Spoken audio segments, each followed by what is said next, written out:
కర్నూలులో ట్రాఫిక్ నియంత్రణకై ప్రత్యేక చర్యలు తీసుకుంటామని జిల్లా ఎస్పీ బిందు మాధవన్ తెలిపారు.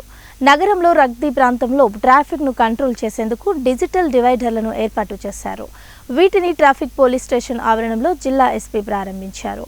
డిజిటల్ డివైడర్లను వాహనదారులు అనుసరించి ట్రాఫిక్ నియమాలను పాటించాలని ఎస్పీ కోరారు. రకరకాల చర్యలు తీసుకోవడం జరుగుతుంది. వాటిలో భాగంగా ముందర బ్యారికేడ్లు పెట్టాము కొన్ని చోట్ల, ఆ తర్వాత కొన్ని చోట్ల అనౌన్స్మెంట్ సిస్టమ్స్ పెట్టాము. తర్వాత డ్రోన్ యూజ్ చేయడం జరుగుతుంది. ఎక్కడైనా కంజెషన్ ఉన్న దగ్గర కానీ ఓపెన్ డ్రింకింగ్ కానీ ఇట్లాంటివి నివారించడానికి డ్రోన్ బీట్స్ ఆర్గనైజ్ చేయడం జరుగుతుంది. ఈ ప్రయత్నాలని ముందుకు తీసుకెళ్తూ కొంతమంది వ్యాపార సంస్థలు సపోర్ట్తో కొత్తగా ఇప్పుడు ఒక 5 డిజిటల్ సోలార్ బ్యారికేడ్స్ ఇప్పుడు రైట్ సైడ్ ఉన్నాయి, మీకు అందరికీ కనిపిస్తున్నాయి.